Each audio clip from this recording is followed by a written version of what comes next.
Um, yeah, so hi everyone. Again, super excited to be here and getting to share some of my personal experiences about my career and a lot of the things I've learned throughout the journey. And again, what I'm going to share isn't just a blueprint. I see it as a map of different terrains. And I hope by the end of this, you live with more clarity on which terrain is the right for you, and at the given moment. So a little bit more about me. And again, I'm Yumei. I'm a designer with about 4 years of design experience across B2B, B2C, and a lot of experience both in consulting and startup. Um, so I'm really hoping to share about like what I've learned from my experience and what stands out from working in these different environments. Um, And a little more about my journey so far.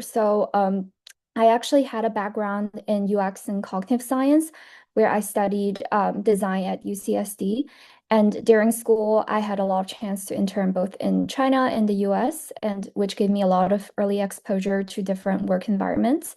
And after graduating, I actually started my career in management consulting at Deloitte, working on AI related design and strategy projects. And then I made a big shift to joining a Series A startup as one of the two designers, which was completely a different experience. And I'm actually in the middle of another transition. I'm going to join a bigger company very soon. So I've been thinking a lot about how these environment has taught me like different things. And first, I want to start off with a disclaimer that there's no right path or single path, and it's just only different environments, and some will fit you better than others at different moments in your career. And you really have to believe you're on the right path, and everything is just part of the journey. Um, so here's what we'll cover today. First, I'll walk through a little bit about the three different environments, usually for design professionals. It's either consulting, startups, or big tech. And I'll walk through what is it like and what I've learned from my experiences. Then I'll go deeper into a choice that often gets overlooked, a little bit about consumer versus B2B and how do you choose which path is better for your career. And I'll wrap up with how I actually build a framework around how I made decisions through all of these career decisions. Um, yeah, so let me break down these three environments quickly before we go deep onto each. The first one, consulting, it will give you a lot of helpful skills beyond just design and will give you like a lot of breadth of exposure to various projects and industries. But you often trade for lower ownership since you're not really working on the project end to end, is often a certain phase of the project. And for the second one, which is startup, it really optimized for speed and ownership. But you'll also trade certainties that comes with changing directions and instability. And for big tech, which is a lot of what people look up to, it will optimize for skill and depth, but you'll often trade for pace. And I would say none of these is better than the others. It's just what's most suited for your personal growth. So going into the first one, which is what I've spent a big part of my early career at Deloitte personally. So when people talk about consulting firms, there's actually a lot of design or project opportunities, and it's often two main categories. One is management consulting, so those are the Big Four, the McKinsey, Bain, BCG. They often have like a digital department. Within it, and they have like PMs, designers, and engineers as well. A lot of people don't know, like, actually, there is a design career path in consulting. And the second type is more of like innovative design studios, like IDEO, Frog, or AKQA. It's often better for like um, I would say like branding, user experience, we're more focused on just like very innovative product directions, versus management consulting is more on strategy and um, like just how to work with Fortune 500s on a wide range of problems. So you're often not bonded just as like a creative designer. You can be a PM as well. So yeah. But I would say regardless of the type, there's one thing in common that is very client driven, very fast paced, and sometimes very structured because of there's like just structured project deadlines. And you're often constantly switching contexts. And one week you might be learning about supply chain, and the next week is totally something different. So you're expecting to get up to speed very quickly. And for example, during my time at Deloitte, I worked on a wide range of projects, ranging from working in big tech, like at Meta, working on their privacy infrastructure team, to working on a sales supply chain platform for various oil and gas clients, or like a sales insights dashboard for Johnson Johnson. So it's very diverse. And across many different industries. So you're often expecting to switch contexts. And also, there's another category, which is called, we call it client POCs, so proof of concepts. It's like very exploratory work that because a lot of companies will come to consulting firms before they even know what they wanted to build. So that work involves a lot of designing for early stage concepts, prototypes, and just proof of concepts, basically helping those companies to figure out what they want to build. So there's a lot of opportunity for blue sky like design and working with like some of the biggest companies in the world. So I would say that's a big advantage of going into consulting where you get to work with a lot of big clients and getting cross-functional insights across industries.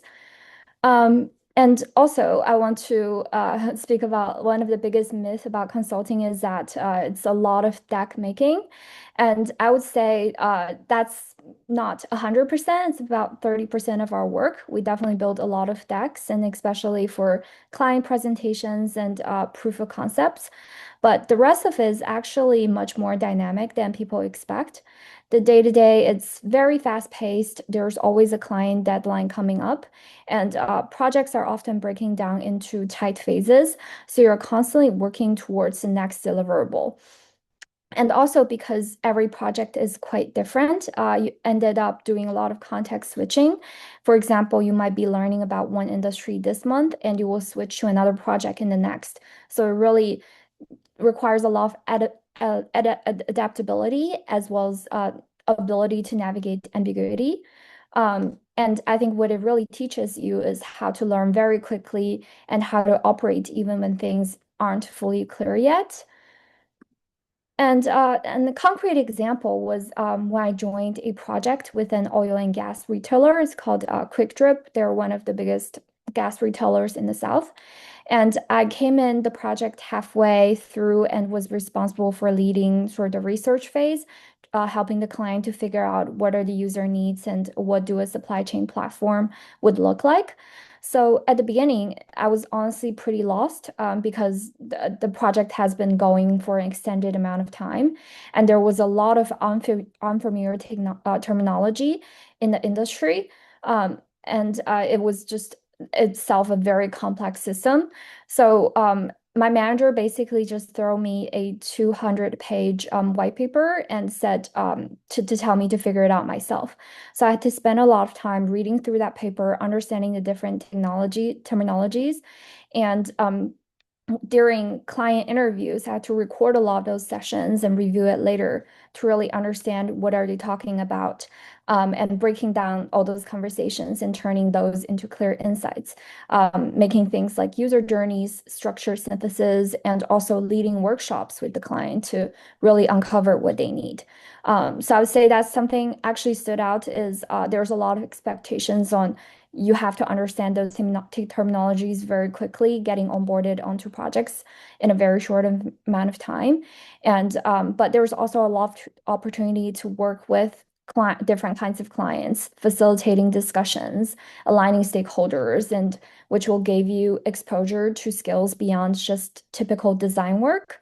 And you're also not just designing screens. There's a lot of chances to build research skills, developing business intuition, and also learning how to communicate ideas with for example, higher leadership. And it really pushes you to think more holistic about problems, not just from a design perspective, but also from a business and strategy perspective.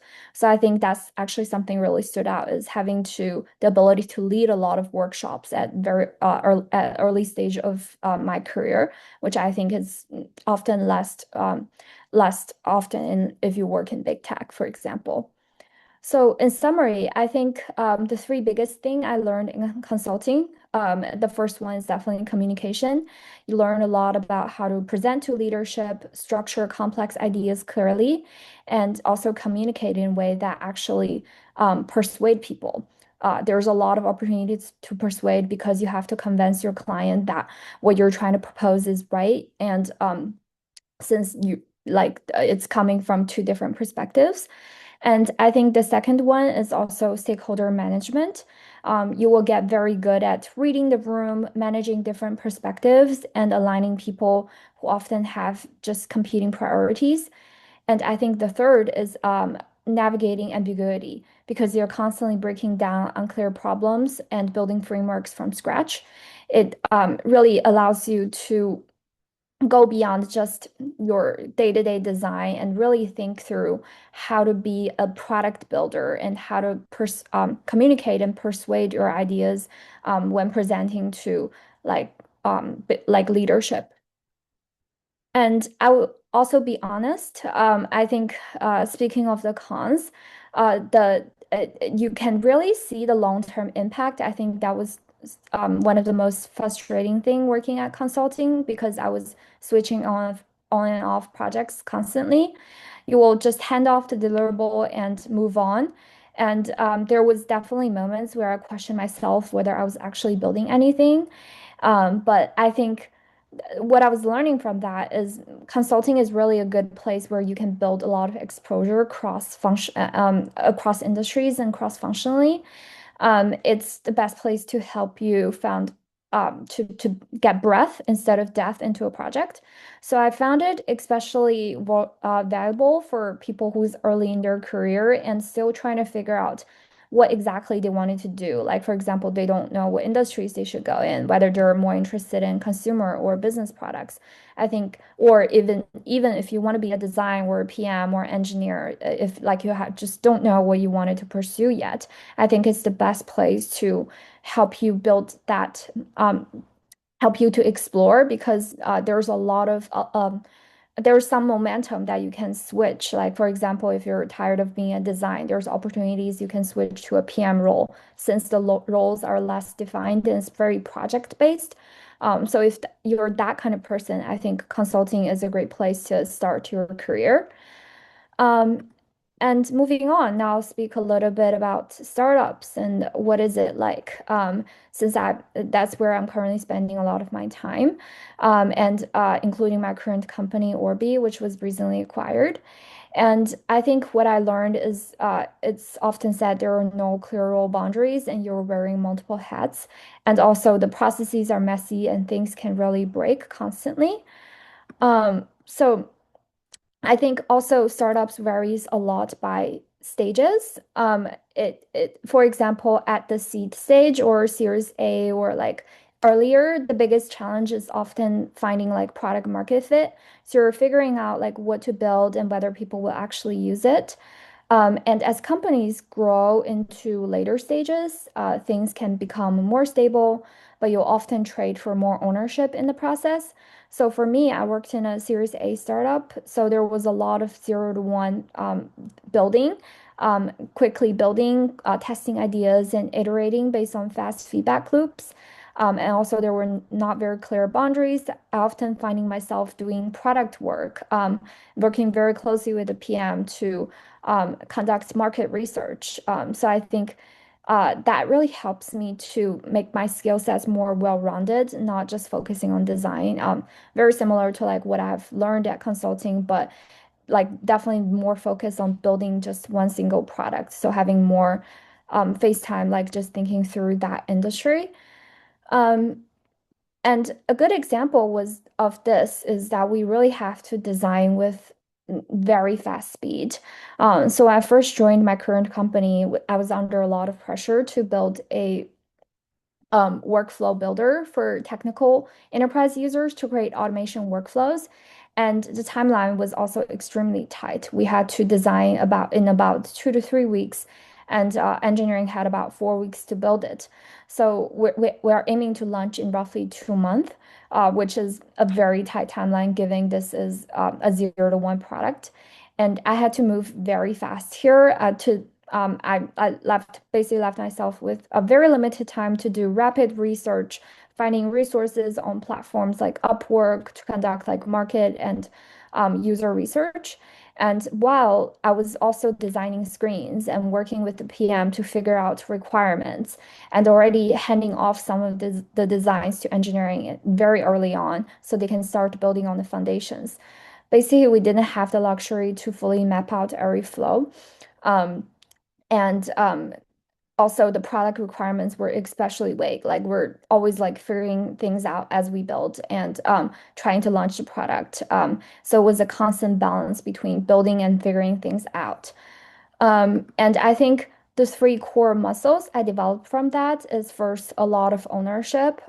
There's a lot of opportunity to be responsible end to end, and you will get very comfortable moving forward, even when things aren't fully defined. I think that's a lot of what early career people are not comfortable. They want like really pixel perfect work, but as startup, that's something really hard to achieve. And I think the second thing is sort of on product thinking. You're not just designing solutions, but also figuring out what problems are worth solving and how to prioritize under very tight constraints. It can be either user constraints or just basically time constraints. And I think the third is sharp judgment because you have to make a lot of decisions very quickly, often with incomplete information. And you have to learn to trust your instincts and believe what you're building is right, or be okay with if things are messy or if things fail. Just basically building that mindset. I think these are things you don't just learn at once. You build them by being in that environment of being in very high pressure, iterating very quickly. And also the honest trade-offs about startups is although it can be incredibly exciting, it can also come with real cost. I would say definitely the pressure is very high because a lot of startups die and so you have to build a product that can have a product market fit. It's actually something very difficult because there's so many products out there. And so that's why speed is very important. So you're always under high pressure to build things very quickly and also adapting to changing decisions. And also there's less structure. So you're often building the process as you go. And also stability isn't guaranteed. And I think especially for an international student who's on a visa, like similar to myself, you're sort of in a very tight mindset that you don't know what will happen to this company next year. But so it can be a tricky situation. And also it's very prone to burnout because if you care a lot about the product outcome and if it's not going in the right direction, um, it can really burn you out, as well as if you care about the product too much, and it didn't go right. So you have to be very intentional about how you manage your time and energy. But I think on the flip side, the good thing is you're not just solving problems anymore. There's a lot of opportunities to define what the problem even is and how the industry can be revolutionized by the product you're building. So there's a lot of innovation that can happen at a startup environment. Things nothing is clearly defined. Um, and Lastly, I want to speak a little bit about big tech. I haven't worked in a fully like big tech environment, but I had some exposure through working with Meta while I was at Deloitte. And what really stood out to me was how mature everything is. You're often working with very well-established systems, very strong design systems, and very solid engineering support. And the scope is usually more clearly defined. So you're just focusing on executing and redefining rather than figuring everything out from scratch. And Yeah, so I think what big tech really gives you is sort of the opportunity to refine and scale your craft. I think it's valuable for early careers since there's very defined team structures, processes, and you're just learning about how traditionally things has been done. So it helps to build up your UX foundation. And you can go deep into specific domains and industries. Can like learn about users really well, really learning through what are the user pain points for that specific product. And also, you're working on top of a very solid foundation. And a big part of the job is also collaborating across very large teams. So sometimes it's also very difficult. You have to gain stakeholder buy-ins and learning how to influence without direct authority. So I think those are sort of the like pros of working in a big tech. Of course, the fame, the title, and the money and everything, but also helps to like build up a very solid foundation. And an example was when I was working with Meta's privacy infrastructure team. It's more of an internal team focused on building engineering tools to streamline the privacy regulation process. So interestingly, the team actually operate quite different from what you might expect in big tech. It actually felt more like a startup. So because there weren't always like clearly defined roles like PM, design, or just engineering, a lot of the decisions were actually made directly within the team. So it can be like an engine lead just driving what the product directions look like. Um, and what stood out for me from that experience was the foundation I had to build on. There was a very established design system in place that it was built already by the internal design system team that I can just like drag and drop and compose things together.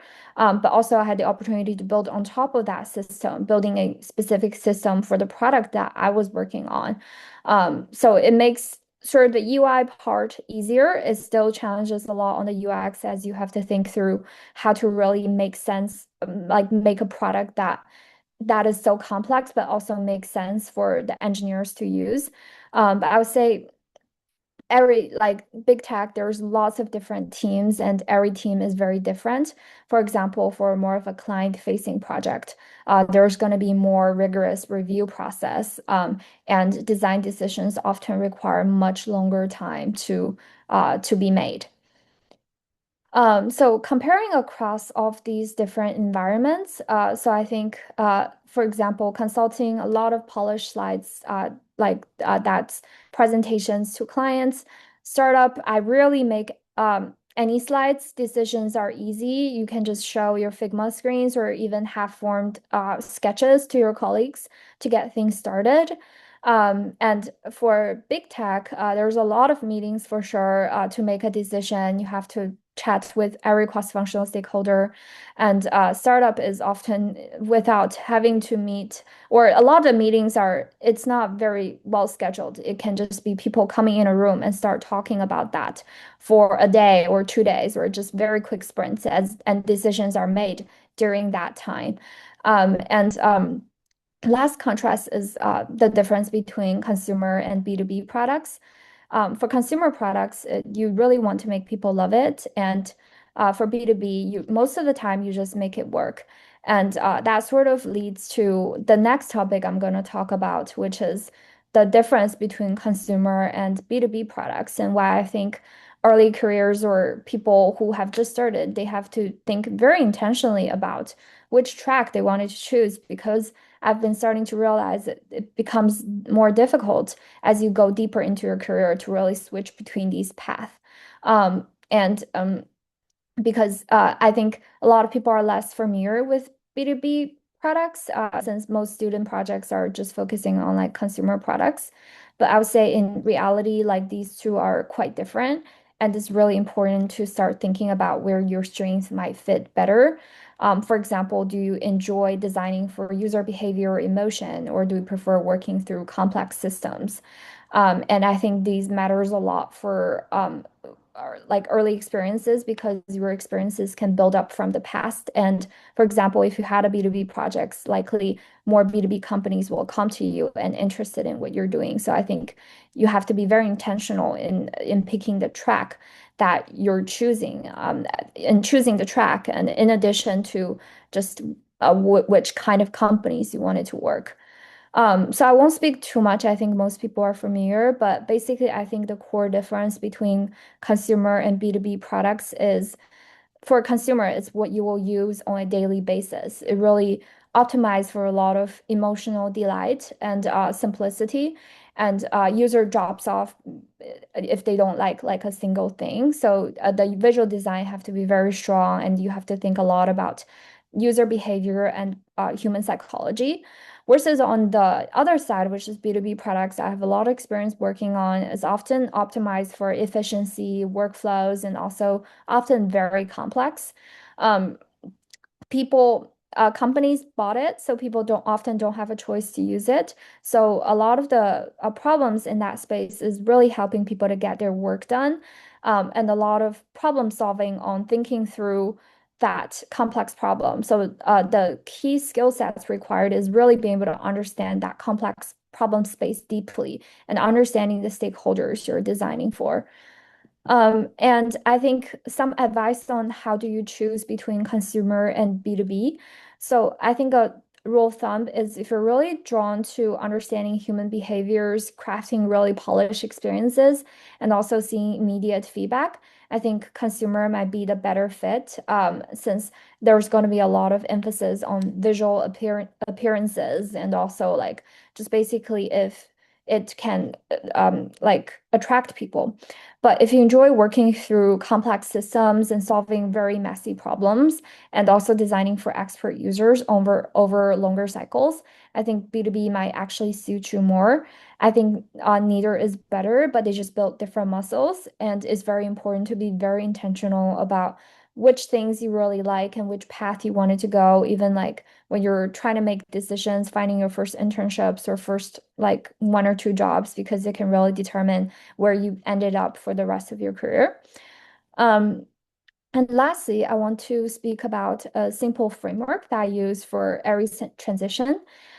So first, I think through what am I currently missing? So what are the skill sets I need, or the things that I'm missing right now? So for example, in consulting, I realized I was missing ownership and product thinking. So that's why I decided to go into a startup to be very hands-on with a product in depth and really understanding that space very clearly. And secondly, I think is what will thinking through what will stretch you personally next, not what is comfortable right now, but what forces growth within yourself.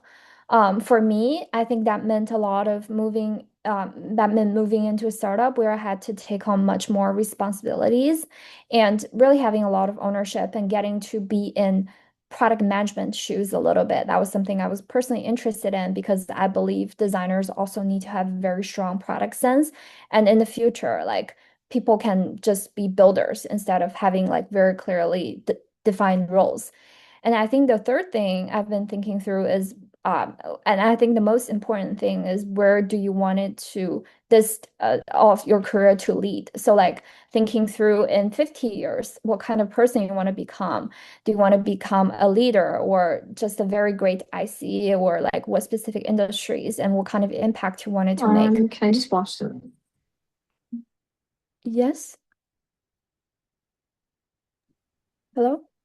I think that was by accident. You can go ahead and continue. Oh, okay. Never mind. Yeah, so speaking of the third point, you really have to think through like in 50 years, what kind of person you want to become and backtrack of how you're going to get there by building a career for yourself.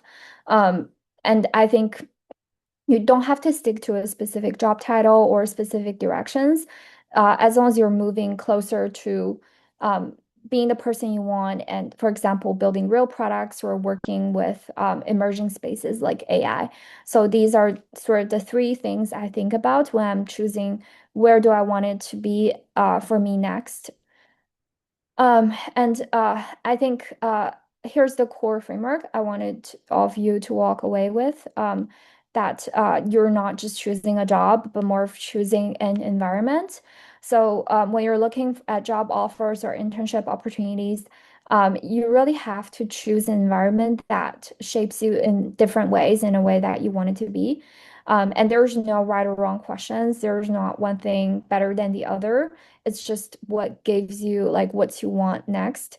And so what I typically do when choosing my next offer is I'll like speak to a lot of people at the company, really asking like what their day-to-day experience like and what they hope like they wanted to build. So that helps me understand pe why people have choose to join this company and also whether the mission aligns with my personal goals as well.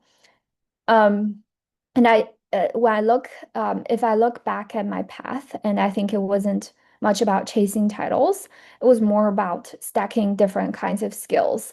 I started in consulting where I built a lot of structure, learning about frameworks and stakeholder management, and also getting a lot of exposure across different industries.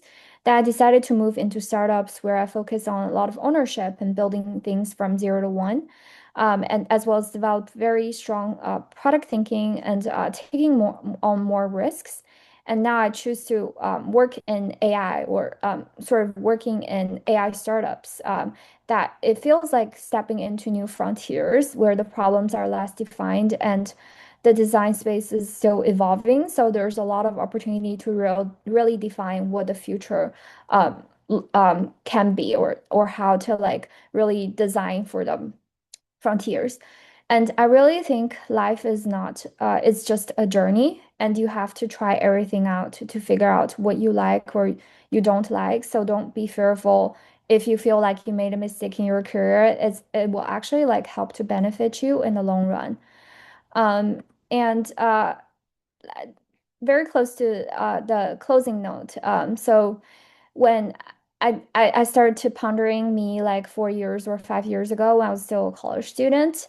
I was sitting and I was really feeling like I needed to have everything figured out. I want to have a very perfect career.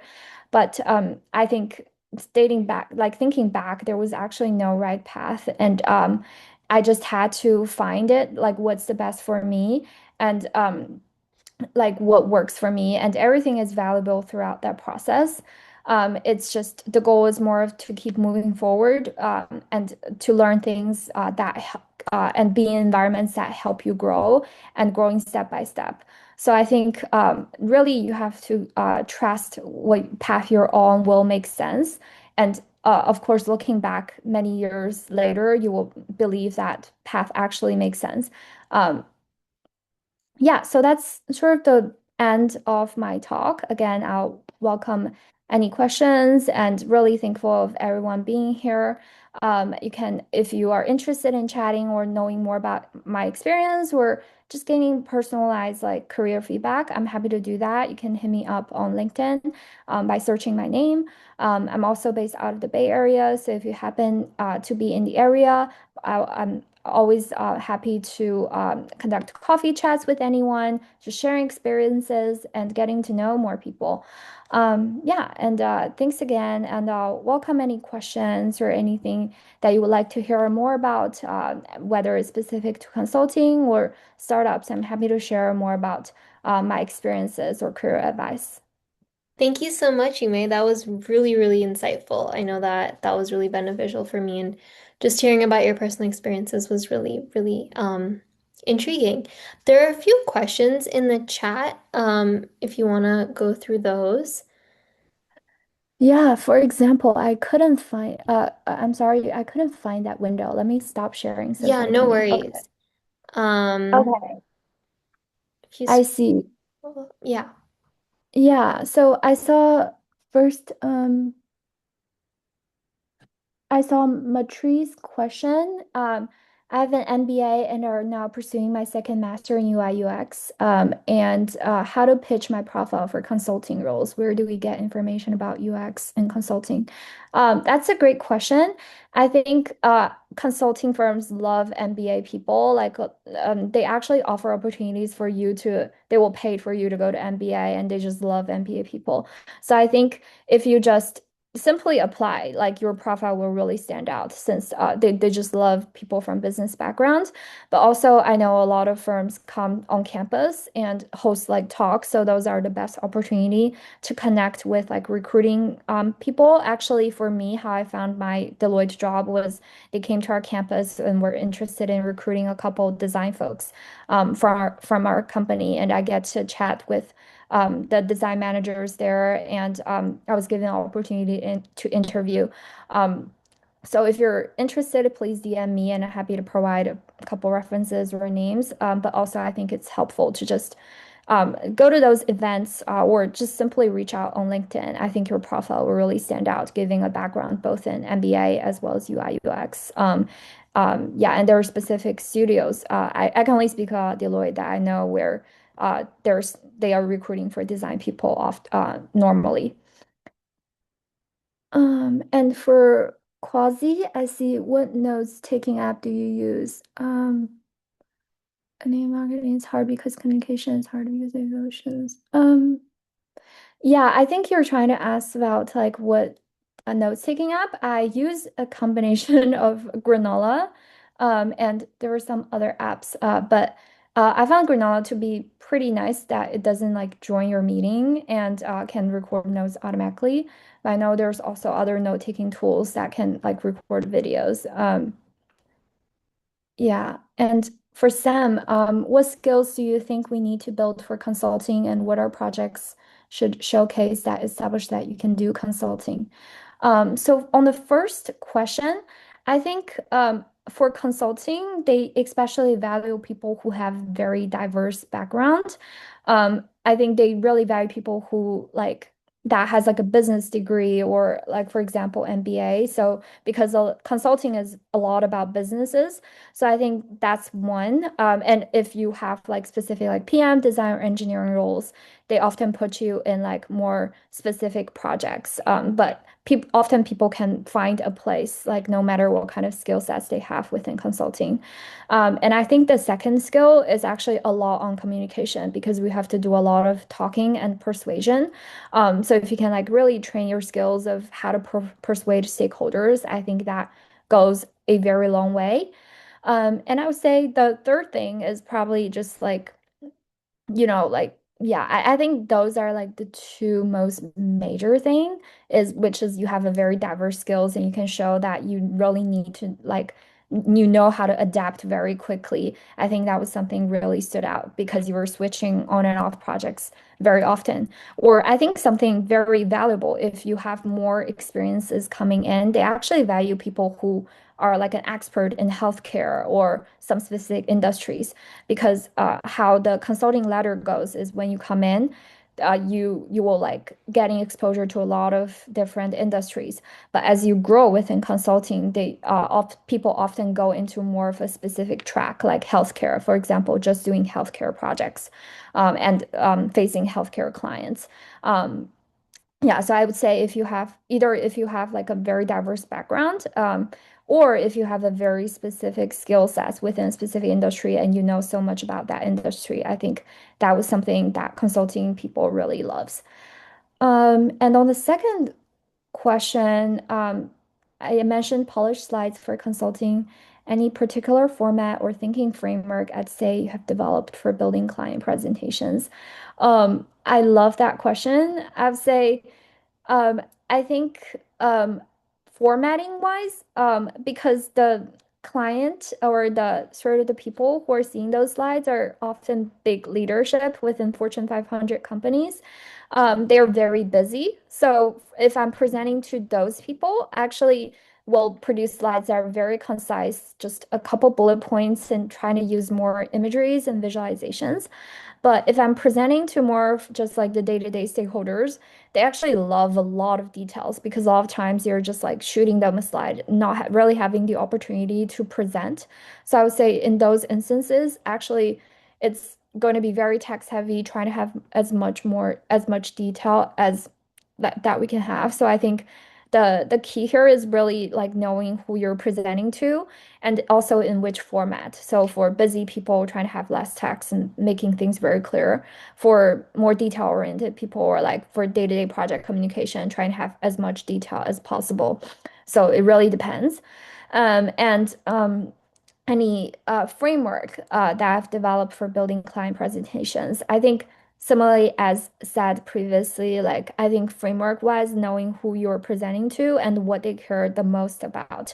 So I think one challenge was I because we're presenting to a lot of business stakeholders, they care a lot about the numbers and facts. So they want to make sure like so putting actual concrete numbers and facts of, for example, how this UX improvement can bring changes to their company, how what kind of business impact it can bring, actually benefits a lot because that's speaking the language of those audiences.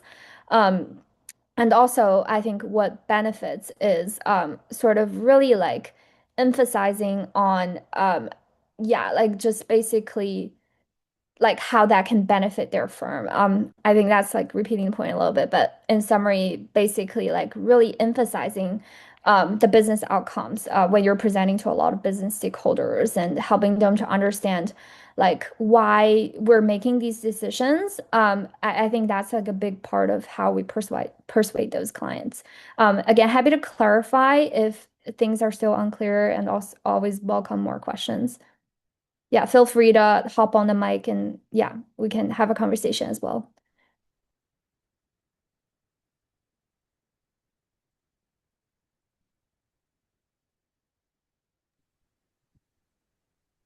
We have a few minutes. If anyone has any questions, feel free to unmute. Will the slides be made available?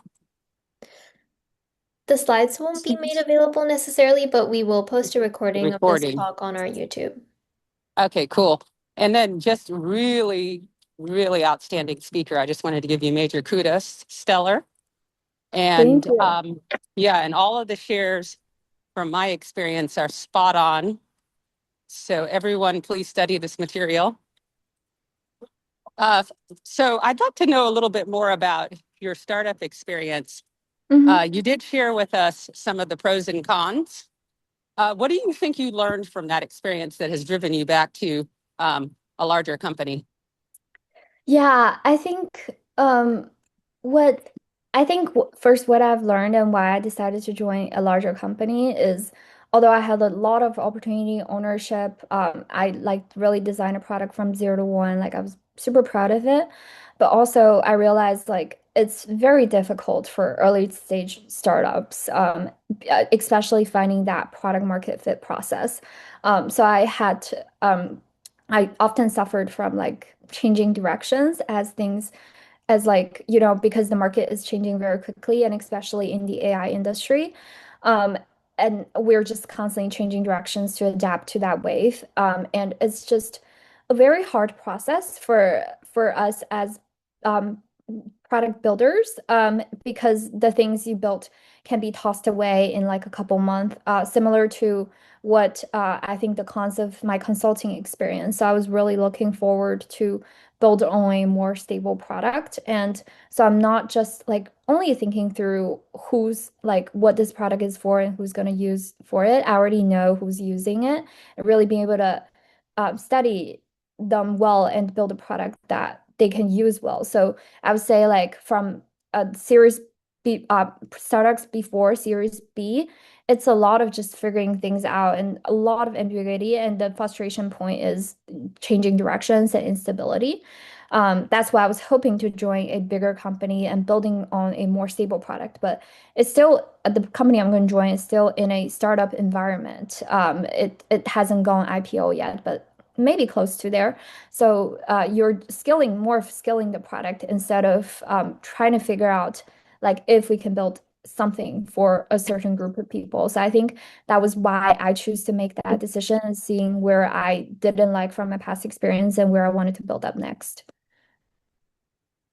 Okay, well, I just wanted to share that I actually think that you would make a great startup CEO.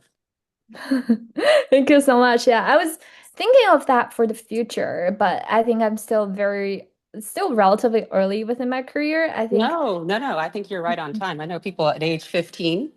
So the reason why I'm going to say this is because you're fairly level-headed. The only area that I see that you could um, use a little bit of growth is your being comfortable with ambiguity, Mm, because life is very ambiguous. yeah, absolutely. I mean, Yeah, so being very comfortable with that and not necessarily wanting to plan everything. hmm I think you could be a stellar CEO. I think you have all of the, I think you have all of the, I think you have the intelligence. I think you're a phenomenal communicator. And I also think that you have a lot of good exposure going across all of those three areas. And technically you did do enterprise because you did it through your consulting. hmm You know, you had to interact with them, learn their culture, learn how to get things done without authority. So I think you have what it takes. I'm going to try to reach out to you on LinkedIn. You can go ahead and take that job, but I think you should, your front hustle should be this business. Thank you And so much. Yeah. you'll have full ownership of the product. So all of the dips and weaves will be your decision plus the market's decision. And if you look at it like a product manager, you'll be able to track product market fit. It'll be a little bit harder for AI if you're going to do AI, because that one's, you know, the puck's moving at all times. But you'll be able to look backwards like a product manager as a CEO and track product market fit. And then you have everything else really to make it happen. I'll reach out to you on LinkedIn. See, Yeah, someone else absolutely. agrees. Someone else agrees. Martia in the chat. Thank you. Okay, Yeah, thank thank you you. I all. think we have time for just one more question. And that question is in the chat. What's the difference between a portfolio that gets ignored and one that gets you an interview? That's a great question as well. I think there's a couple things. So no matter if you're interviewing for a consulting startup or big tech job, like if you're interviewing for a designer job, the craft is the most important. So there's so many tools out there and different frameworks you can use. So trying to really polish your portfolio. So because people like really keen on first impressions. So like trying to make it really modern and also speak about your vibe as well. I made my portfolio really like fun and just very vibrant since that's the kind of person I am. So really letting your portfolio speak about your personality, I think those are the portfolios that really stood out. And second is just based on your content itself. You need to have very concrete projects or can tell it in a very appealing way. Storytelling is also very important. Don't stack too many tags. I usually found it more helpful to just put more high quality images.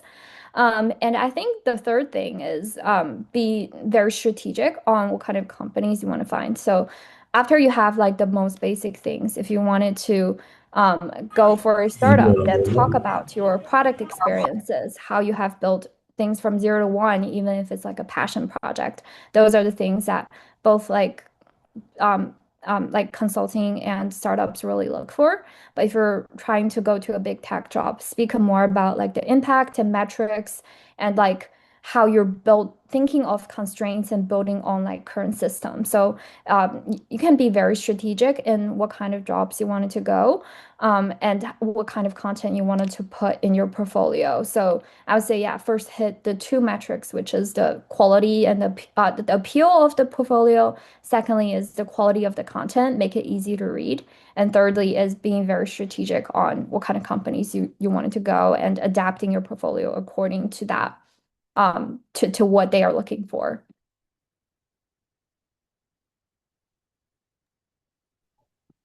I think we have time for this one last question. Any particular way you learned to be more concise and articulate? Yeah, thanks, Sam. I think how I learned from these is actually, I would say it's my first time doing, or first few times doing very public speaking. I'm very fearful of it. But what I do is trying to be brave when, they asked and invited me to this talk. I thought people might love it or not like it, but I choose to be here. So first is don't be fearful of speaking to different people. From my experiences, I had a lot of coffee chats, especially early in my career when I was still a college student. I just find people on ADP list and ask if I can chat with them. So that's where I get a lot of like exposure, and also really trained like my communication skills. And I was in consulting, I was never fearful of talking to like bigger leadership. I would just find them in different kinds of events and introduce myself and ask about, what kind of insights they have about industry. So I think sort of being brave really helps me to train those skills and be able to speak to different kinds of people.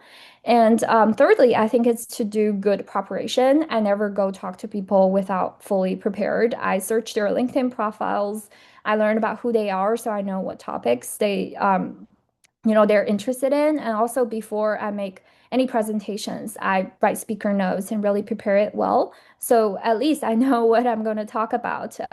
So I usually take it as half referring to speaker notes and half just improvising. So yeah, I think those are the things I do personally. Um, yeah, and hope that helps you as well. Perfect. Thank you so much. Great. I want to thank you all. This has been one of the better fawns that I've been at. Very well organized. I just want you all to know that. And then for the speaker, I wanted to let her know that another pathway, if she wants to keep it safe, is the investor pathway. She'd fit really well in that environment. But I see her as a CEO. Perfect. Thank you Thank so you. much. I'm really quickly going to do a few wrap-up reminders. And thank you so much again, once again, Yume. We really appreciate you taking the time out to come and give a talk. And again, your talk was really insightful, so I really appreciate it. Thank you. Yeah, please feel free to connect me on LinkedIn. Yeah, happy to chat with everyone. Perfect. So my teammate is dropping a link in the chat with the upcoming UX talks that we have. We have two more scheduled for today. And a few final reminders. This session's recording will be shared with everyone via email, and we also will be posting these on YouTube, on our YouTube channel in the coming week. Just give us a little bit of time. We will also be sharing in the same email a feedback form about how you liked this event and how you liked the talk and just your overall experience with it. So we would appreciate if you could give us some input on that.